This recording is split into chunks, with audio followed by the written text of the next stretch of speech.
Hello, my name is Clarence Epstein. I am the Executive Director of the Claudine and Stephen Bronfman Family Foundation in Montreal, a foundation that dates back almost 100 years to when the first Bronfman family members endowed all types of charities and organizations in Canada, including culture. This generation of the Bronfman family has a particular interest in contemporary art and the dissemination of art in all its forms across Canada. And it was really through this idea of putting together a panel on the placement of Canadian art on the international scene that we thought it bridged a program that this year we had supported through the Metropolitan Museum of Art in New York and the Art Canada Institute in Toronto, related to the dissemination of the Kent Monkman exhibition and publication. Such ideas are not new to Canada, but when we see one of our own displayed on the international scene, we are always proud, and I think we want this to continue long into the future. And so today in this panel, we thought we would bring together several eminent professionals from the Canadian arts scene and discuss in some detail this question of how we place and how Canadian art has been placed on the world map.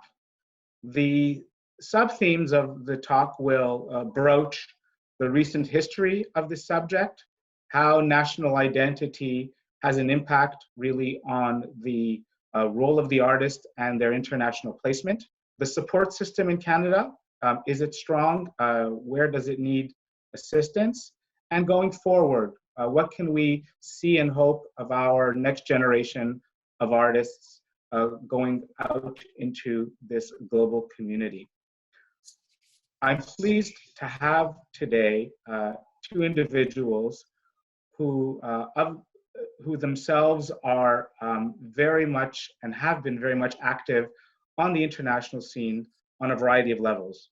First, Jessica Bradley, a former curator of contemporary art at the Art Gallery of Ontario, as well as the National Gallery of Canada, who is a three-time commissioner for Canada's representation at the Venice Biennale, and who up until 2015 ran her own gallery called Jessica Bradley Gallery. As well, we have Kitty Scott, Deputy Director and Chief Curator at the National Gallery of Canada. And most recently, Carol and Morton Rapp, Curator of Modern and Contemporary Art at the Art Gallery of Ontario. And prior to that, Director of Visual Arts at the Banff Center. So welcome both Jessica and Kitty. I would like to start our conversation by going back a little bit, let's say 25 years. And before we go back and kind of revisit those issues, I wanted, first of all, to see if we could classify or frame this work, this word international art, and question whether, in both your minds, it has a definition that everybody listening to us today can better understand. So either of you would like to begin with this question of, when we say the international art world, do we really mean the entire world? Well, I would go back to just, you mentioned some historical perspective, and simply say that up until relatively recently, until the 90s, even the mid-90s, generally we tended to understand the international art world to be Europe and North America. And that's something that's changed enormously since then. So in about 25 years, we find ourselves in a much larger world. Perhaps what hasn't changed quite so much is that the market centers remain pretty well in the same places as they did before, with the exception of the Asian market, which art fairs are now seeking. Yeah, so to add to what Jessica's saying, the art market in a way, or the art market is dictated by wealth and expanding geographies. And in terms of the market, it's in places like New York, London, Hong Kong. If you think about expanding geographies and exhibitions, you know, it takes place in cosmopolitan centers further afield, sort of satellite places like Los Angeles, Paris, Johannesburg. You know, it really is a world of marketplace and exhibition making. So. Now, both of you mentioned a number of cities, and some of them overlap because of their because of the fact that they are both centers of wealth and places where the art market tends to congregate. If we go back 25 years and we think of those places and the kind of fairs and exhibitions that were held in those cities, how were artists from Canada placed in that context at that time?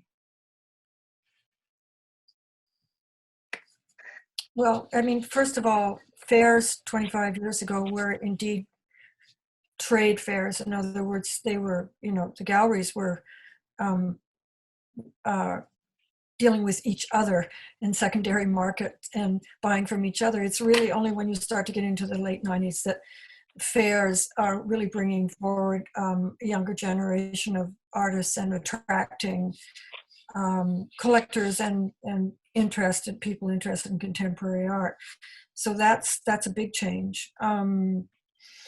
In terms of Canadian artists 25 years ago, I mean, let's just take a few examples because it's easier that way. If you have an artist like Janet Cardiff, now working with a partner, George Burrs Miller, I mean, she was first seen in her work, her audio walk work was first seen in Copenhagen in 1996. That was the first sort of international foray after having had a show in Lethbridge, where she was living at the time, and at the power plant. So, and interestingly enough, and I think all these connections are extremely important in how an artist's career is built internationally, is that she was placed in the Copenhagen year of the European Cultural Capital exhibition by a Canadian curator. She went immediately on to being in the big Munster sculpture show the next year, then to Sao Paulo, and then representing Canada in the Venice Biennale in 2001. So you saw that more quickly paced kind of trajectory, I think, which Janet's work and Janet and George's work would be a good example in the 90s than you did before that. But interestingly enough, an artist that's being celebrated now, like Liz Magor, who in the last 2 years has had a major show circulating in Europe, she was in the Venice Biennale in 1984 and in Documenta in 87. And then there's this long period before she comes back. So, you know, I think we have to be careful not to look at artists' careers as just, you know, as all happening at once. And sometimes they go in waves. And I'll turn it over to Kitty. So yeah, what Jessica has to say about art fairs and international exhibitions and the rise of certain artists is really pertinent. You know, I think we have a number of artists, Canadian artists, who've been successful internationally, and in a way, some of them before the art fairs really got underway. You think about somebody like Jeff Wall, Stan Douglas, but then there's a younger generation, someone like Jeffrey Farmer, who's really come through the art fair world. And it's not to say, you know, I think artists like Jeff Wall, Stan Douglas have probably become more familiar to international artists through art fairs. So, you know, these have taken artists who do have some major recognition, but perhaps made them even more familiar to the art collectors and art world. My point about both of your observations is that you qualify that success and recognition are not time specific or age specific to an artist.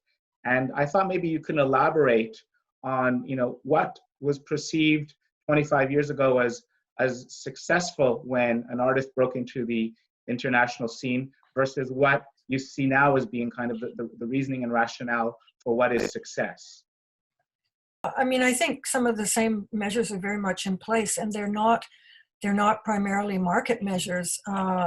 If you want to look at it that way, I think that, the artists, if you go back over time and you look at the artists who've been in various biennials, and that's another thing to look at, is that certainly since the 90s, there's been an explosion. There are literally, way more than 100 biennials around the world. So the whole international art exhibition circuit and how it's driven by different curators, and then particularly signal exhibitions like Documenta, you will nearly always see the artists and the so-called trends that are going to appear in the market appear in that kind of exhibition first. So what hasn't changed is, I think, the importance of the kinds of exhibitions that an artist is invited to be in, and where they are, and everything is timing.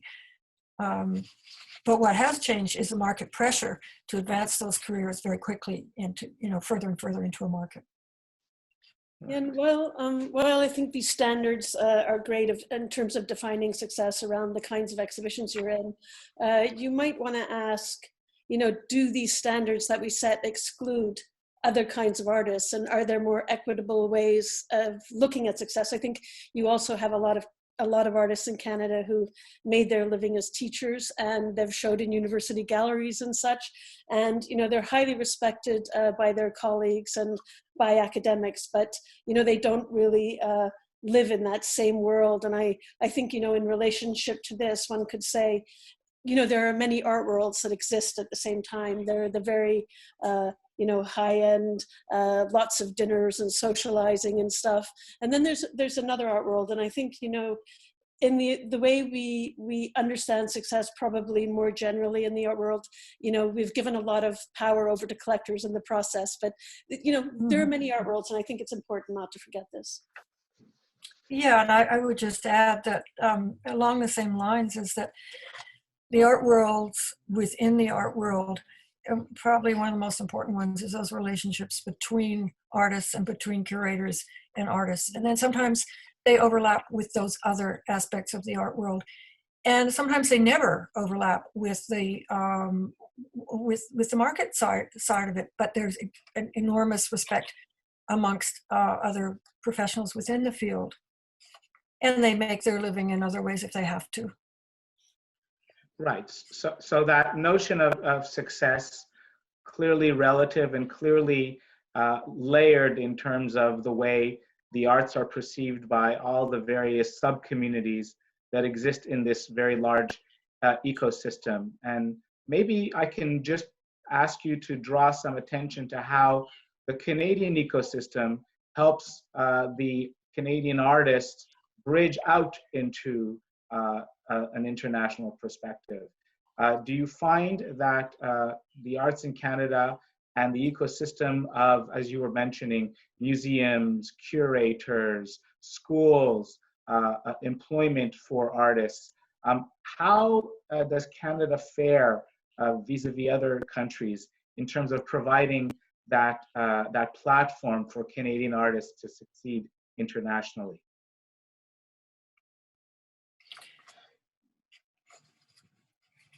I could jump in with maybe something in the ecosystem which is not there that would help a lot more, and that is a kind of a notion of exchange. We have, of course, Kitty can speak to Banff and Fogo Island as places where there are residencies, but I'm looking at Canadian artists who are actually going out of the country constantly to really interesting residencies in other countries that enriches them. They meet other artists there who then talk about them when they go home, or curators. And it's this kind of, really on the ground level exchange that I think we could do more for. We have been known in Canada to have a generous granting system, but I don't think that's where most young artists are looking. Yes, they're happy to get the support when they can get it, but something bigger than grants to international artists is what they're looking for, and they're looking for a larger community. So I think it behooves us here to think of who we invite in as well as how we go out. Yeah, I think, touching on that subject from a slightly different angle, I think, our ecosystem, of course, is made up of dealers, some who have international presence. And I think this is really important that they're taking their artists out of the country, etc. We have curators who are internationally active and are working on shows throughout the world. Candice Hopkins, I think, is a great example of that, always including Canadian artists in her projects. We have collectors who are on international museum boards. And I think that a lot of these collectors have done some great work to bring Canadian artists into collections at the Museum of Modern Art and at Tate Modern. So I think those collectors are very important to us. And of course, we have artists, Canadian artists always, who are, of course, out and about in the world, but also, they're studying at premier institutions outside Canada, and they're making a name for themselves. So, our ecosystem in the country is great, but I think we are tied to an international art world, and I think that's very important for us. So the issues you broach, and Jessica, I also think of the exchange issue and the challenge of getting more artists out there and traveling and intersecting with peers abroad is one that to me also covers and brings to question this issue of a Canadian artist and his or her identity as they express their artwork and make their artwork available to many audiences.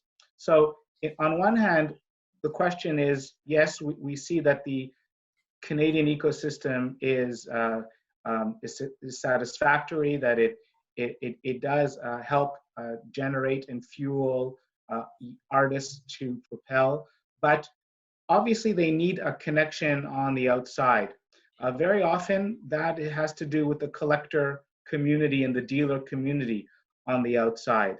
So when Canadian artists deal with the international community of collectors, do you think those collectors on the outside of Canada see the artwork as Canadian and that's why they appreciate it? Or is there something more expansive about their work that draws the collector to the Canadian artist?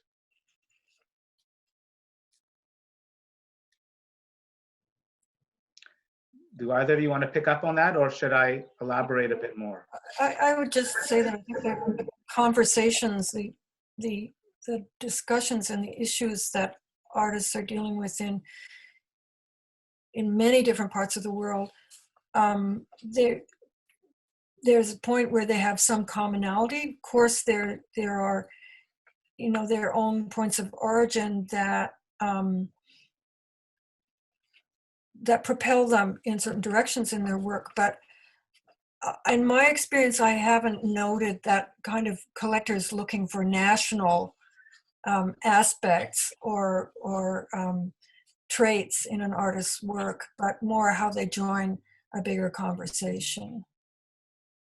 Yeah, I think, to some extent, Jessica's right. At the same time, I think there was a kind of a deeper interest in Vancouver artists. So artists that were coming out of Vancouver, people like Jeff Rodney Graham, etc. And I do think there are kind of scenes within Canada. So like you could talk about the scene in Winnipeg or something like that, or the scene in Toronto. And so there's this kind of almost like city-state sort of flavor to our art world, I think. At the same time, I don't think necessarily collectors are going out looking for something uniquely Canadian unless they have a very specialized way of collecting.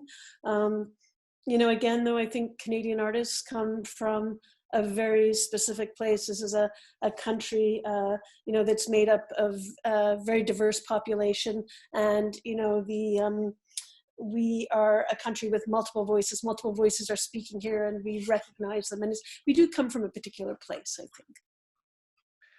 I guess a subset of that point of coming from a particular place and a particular community within these various places is the current interest internationally in the work of Indigenous artists in countries like Canada and Australia, where we can't say that it represents entirely the Canadian contemporary scene, but it certainly is drawing attention internationally to some of our artists. How do you figure that, and how do you see that having a positive impact on both our internal relations in Canada and our external relations abroad?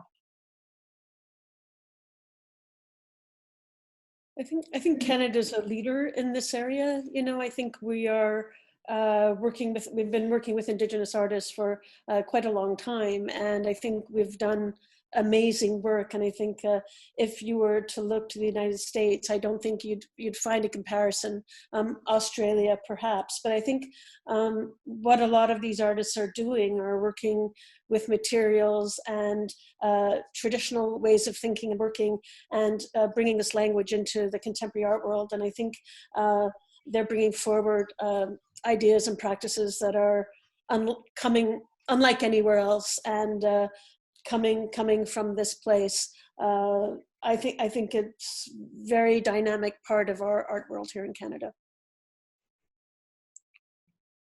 Yeah, I totally agree with Kitty, but I also think that, again, timing is there when you think that we've had some Indigenous artists who've been working internationally, very few, for quite a while, but there's come this moment which is bigger than Canada, but in which, as Kitty says, Canada has been a leader in recognizing its own Indigenous artists. And I mean, when I think back, not even that long ago, the only Indigenous artists you saw in shows like big shows, international shows like Documenta, were the odd Inuit artist now and then. And then I think in the last 5 years, and I'm talking Canadian artists, but in terms of the North, artists from all over the North, not just Canada, Finland, etc. But now I think, Canada can be seen really for what it's been doing in the last, let's say, at least the last decade.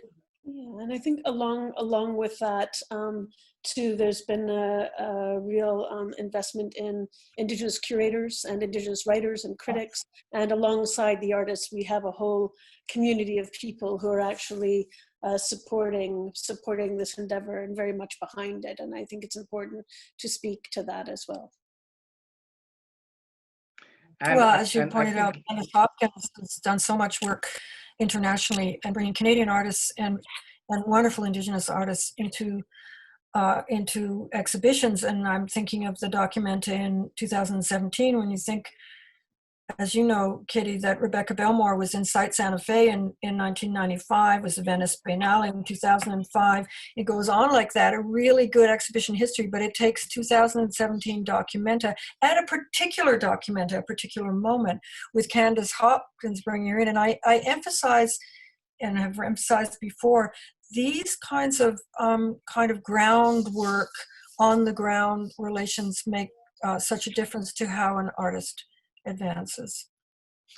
So you mentioned Documenta, and just prior, Rebecca Belmore's connection with the Biennale, the Venice Biennale specifically. Both of you have had connections with the Venice Biennale and the Canadian Pavilion, and I thought it might be a good way to discuss through the eyes and through the lens of the Venice Biennale and the Canadian contribution, how over the years that positioning internationally has been affected by the activities of the Venice Biennale. Jessica, since you probably go back further than Kitty in your involvement with the Venice Biennale, what do you remember in those years when you were involved with the Canadian Pavilion? Well, as I recall, I mean, way back, I did one with Patterson Ewan, and it happened to be, I'm talking the 80s now, it happened to be a moment when figurative painting was coming back, and there was a European curator who noticed that, and that led to a few things, and then they sort of petered out. And I think that pattern, certainly with Liz Magor getting into Documenta 2 years later, again, it was one curator who saw the work and saw a connection they want to make. And as you get a little bit later, for example, the success that Rodney Graham had in 97 was really, I think, was really predicated by the fact that he really already had a reputation in Europe, and quite a strong one. And so these are part of the sort of strategizing around how you work with an artist at the biennial. It would be somewhat naive to consider you can almost bring anyone in there and you're suddenly going to make a splash. Things build differently and more slowly than that. And it's really helpful if there's, some kind of run up in terms of other international exposure. The same thing with Janet Cardiff and George Burrs Miller. So again, it's sort of a lot of myth-making around an artist being discovered in an art fair and discovered in a biennial. And of course, from the inside, as curators and artists, we know it doesn't quite happen that way. It might be discovered by a collector, but there's usually something brewing already. And I think that's made the difference to artists who've had successes in Venice.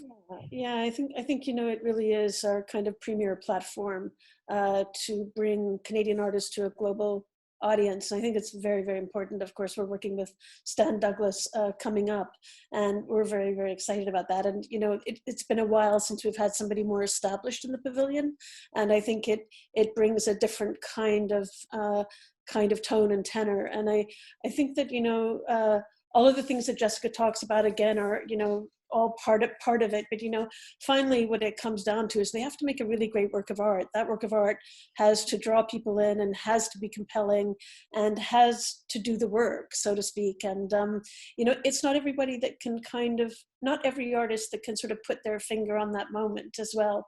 And of course it's a great deal of luck and conversation, and this kind of mystical brewing that Jessica talks about is very, very important.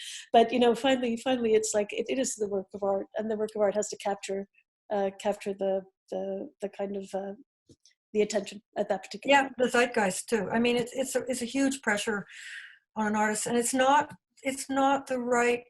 necessarily the ideal format or context for even some of our best artists, and that's why who we put in Venice and when is a really difficult and important job to think that through very carefully for the artist's sake and in a sense for what we want, for the success we want for our artists. Often we hear from Canadian artists that the only way they get recognized in Canada is if they're successful abroad. And it's only then that Canadians seem to receive them and embrace them. Meanwhile, when they were working hard locally, they were never getting that same kind of attention. Do you owe that to just a kind of a media zeitgeist, or is there something in that kind of chemistry that that needs to happen for our Canadian audience to recognize our Canadian artists? I asked that question maybe to you, Kitty, who at the National Gallery has a role to advocate both to the publics in Canada and the international publics who visit Canada, the importance of our Canadian artists. So how does one balance those two up? Sure. I mean, our job is really to be acquiring. We're actively acquiring. Acquisitions are very much part of what we do, as are making exhibitions, and of course disseminating those exhibitions, whether in Canada or abroad. And I think the National Gallery isn't always the first in Canada to recognize a particular artist's career, but it's an important part of what we do. But I think our emphasis is increasingly going to be on making those key exhibitions of those artists that perhaps haven't been recognized appropriately or need to be looked at in this moment. And that's going to be very much part of what we do going forward. But for anyone to recognize that an artist is doing something important and something that needs to be shared, and to find another platform, I really do think that it comes back down to the work itself that they're making, and again, that work capturing the zeitgeist, as we talked about in Venice. And everything is about the work ultimately. If the artist isn't producing it, they're not going to go anywhere. So we really start with the work itself and look to that. And Jessica, in your time at the National Gallery and at the AGO, how did you feel that that was captured, and in what ways was your time there connected with international kind of Canadian artist branding? Did you have any specific experiences when you were there in that work? Well, probably like Kitty, I had experiences curating in other contexts and with international groups of curators just around the time that I joined the AGO. So there's a lot of conversation that goes on. And I think that was one of the ways to get our as a curator, to get our artists better known, is you're going to be advocating for the ones that you know well and that you believe really have something, and you're going to be introducing them to other people. Is it just the same as you would be bringing along your patrons to support what you are as a person doing this job 24/7 out there seeing? And in my own time, we were doing exhibitions both of international artists and of Canadian artists, and then mixing them up. And I think that's very important in the exhibitions. If you're going to do a group exhibition, then you're going to have artists that aren't just Canadian artists. In other words, you're going to bring Canadian artists and international artists together in shows that happen in Canada, rather than always, going to the shows that happen elsewhere. And I think that happened quite magnificently in the recent Toronto Biennial, which had a real focus and a theme that made it much more meaningful than, let's just come up with the latest list of who seems to be being looked at. Yeah, and I think with the National Gallery, we see our job very much as part of, showing our Canadian artists in an international context and buying internationally. So, when we talk about somebody like Rodney Graham in Venice, what he did in Venice was very much part of a kind of international language of film and video that was in operation at that moment, and he was doing something unique within that sphere, if you like. And I think that's where our strongest artists were working at that point in time. So it's very much our job at the gallery to recognize those moments and to make them visible in our premier institution. You mentioned Rodney Graham, and then you had mentioned Stan Douglas, and so there are these artists who have various film or multimedia or photographic backgrounds. Is that where we see things going now in terms of recognized Canadian art internationally? Is that where we are the strongest these days on the international scene? I think what Kitty was saying is that there are moments when certain modes of making art and advances or something unique are, there was a very strong moment when, certainly in the mid-90s, when Rodney showed in Venice. But now you might go to exhibitions and see less photography, probably still lots of video, but artists coming back to very different material ways of working. So again, I think it's very much, I don't like to think in terms of trends, but I do like to think that there are different moments, and as Kitty says, that it's the job of the curators and of the institutions to be really attentive to where an artist is doing something unique in a moment when it's really going to be understood for what it is, as something that's totally their own, that's making a difference to the practice.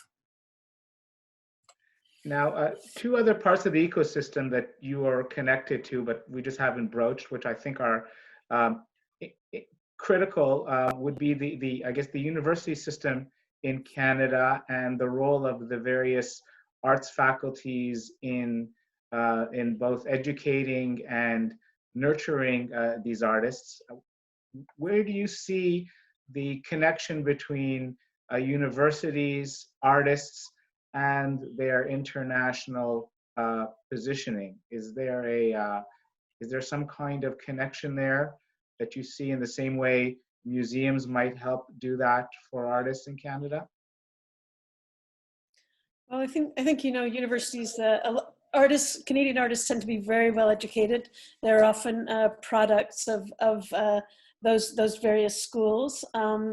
you know, a lot of our critical critics, etc., are teaching in universities, and those are the institutions that help to support them.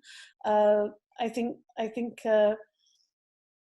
they're part of the ecosystem, and I think there's a really strong culture in sort of within the university art gallery system. There's some very strong galleries in operation and making, I would say, you know, ideas driven shows. These are different in that I think the big museums are looking at audience as a prime driver, and these particular sites are looking at ideas and as a prime driver, and so they help to kind of keep our landscape deeply interesting. And I really value what they put forward in our system at this particular point in time.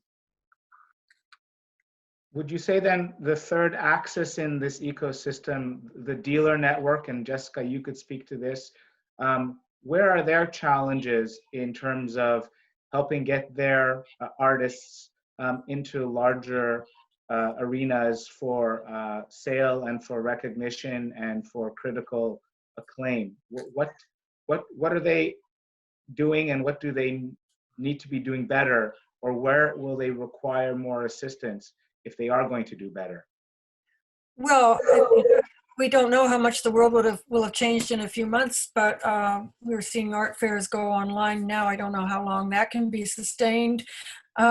It's something you have to do because you don't have a choice now, but they have been a place where gallerists have been able to get their artists out, and that takes an enormous commitment of energy and money. And I think that's the biggest hurdle for a lot of galleries who want to take their artists out, is being able to make those sorts of commitments. But the gallerist's job is more than getting their artists out to international fairs. It's also how you make connections for your artists amongst curators in the country and outside the country. And so you're working at all levels. I think if you're going to do the job to get them anywhere international, you're working at all levels to make sure that that the artists you're representing, that you believe deserve that attention, that they're known about. And of course, the pinnacle of all of that is getting the work, the actual work, to an art fair, which is a huge commitment. Not all galleries can afford to do it. They get some help. I believe there's still some granting programs, and certainly in Quebec there are, and with the Canada Council, but a little push at the beginning is really important, because you have to participate in that fair again and break the myth of the artist or the gallery is going to be discovered the first round. You usually have to go at least 3 times before anyone's even looking, because people have confidence in brand, in names, right? And so you got to make that name.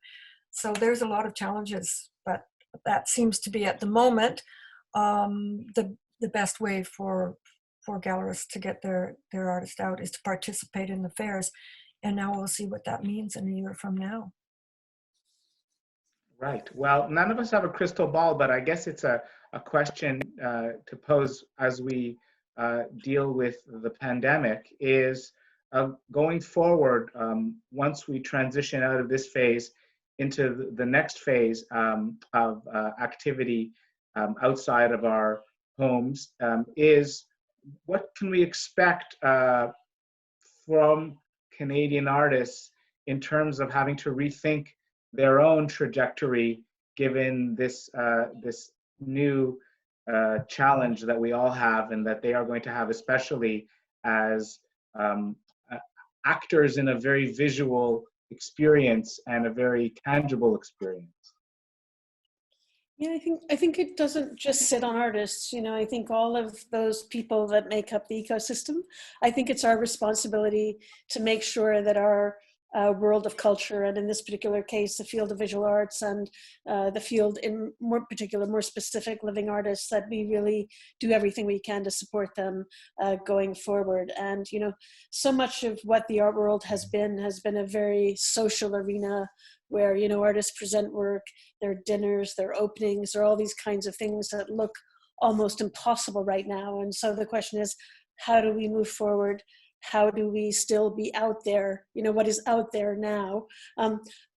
all I'm going to say is I'm going to do my very best in the time going forward to work with the people that help us work with artists, etc. And my bottom line is buy a mask, wear a mask. Yeah. Keep going out. Yeah, keep going out, be out there in a new way. Right, because there's I don't think there's any way that we can avoid the reality that the physical exchange with an artwork is critical to the experience between the viewer and the artist. And we want to make sure that we can ensure that going forward and not have this temporary medium just to bridge the past and the future. And so speaking of the future, I would ask both of you kind of parting remarks to give some advice to an emerging artist looking for an international recognition going forward. We'll have a lot of people watching this panel who are artists and who will be interested in hearing a little bit of what they should look to and think about as they plan their careers. Kitty, do you want to take this up first? Yeah, I guess it is that notion of being out there and wearing a mask, etc. But it makes me think about what will that art world be. And I do think we're still going to have that experience of going to galleries. I think if you can go to a grocery store now and buy your groceries, galleries will reopen, we'll have new codes. So it's important to show and to be making work. That's the bottom line. I wonder with the world of dealers and the market, if that's going to become more private and sort of by appointment and kind of almost less visible to people like me per se. But it's really important to be out there. It's going to be important to wear a mask. Just stay in communication with everything that's going on. Stay up to date. Be present in terms of what that means today. Be present. Who knows? It could be a time instead of going out and flying across oceans to go and see art, that people will go to galleries that are actually very accessible to them, because there are amazing shows happening all the time, not all at once, but they're happening. And I think we sometimes get the impression, as you were sort of raising it earlier, Clarence, that we have to wait to hear about it from somewhere else. And I think developing close relationships with artists and with gallerists in your own community can be incredibly enriching and instructive, and you can get in on the ground floor, so to speak. It's definitely a time when we have to reassess how the art world, that international art world, had really become an airport world, and that's clearly not what's going to be happening for a little while, at least, maybe for quite a long while. So I totally agree with Kitty. There are other ways to be out there, and there are certainly more intimate ways to be looking at art. And maybe those will come to the forefront more in the next while. Yeah, I think that notion of local that Jessica speaks to is very, very important. And I think art doesn't happen somewhere else. It happens here and now. And I think it's important to recognize what's near you, what you can walk to, what you can ride your bicycle to. If you look for it, you'll find it. It's there. Mm-hmm. That's I think a great parting advice. I've always been of the opinion that artists never do a great enough job promoting themselves, because either they're not necessarily comfortable doing it themselves or haven't found the right avenue to do that through a dealer or through some other supporter. And I feel that this is kind of a wake-up call that everybody is going to have to be good at communicating now, because the ways that we communicate are going to determine both the attention and the respect that we're going to get on various platforms. And we see that in social media. And I can imagine that there will be different forms of communication strategies in the same way we're using Zoom now, that are going to be made available to all kinds of industries.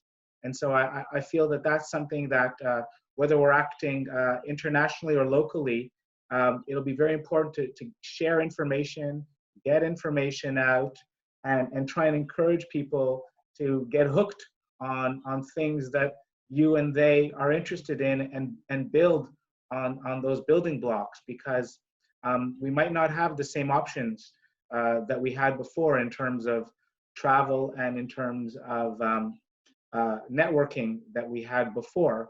And at least for a short term, that ecosystem is in flux, and we'll all be hoping and watching with bated breath to see how our art scene in Canada takes to this new situation. As far as the Bronfman Foundation is concerned, we have believed in that ecosystem, whether it was supporting artist studios, supporting university fellowships, supporting museums and various public education programs, including this one at Papier, that the way forward is through collaboration, and the way forward for artists and the art scene in Canada is one where we all show this mutual respect for the importance of the arts in our country and in our being.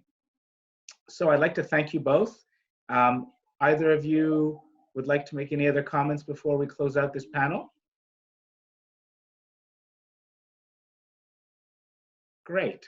Well, again, I thank you both for your time, and I'm looking forward to seeing the reactions we get from the public on our various comments, and to follow the Papier Fair in the next few weeks, because as you said, Jessica, this is a new age for art fairs, and we're happy to contribute to this new age and roll with it wherever it may go.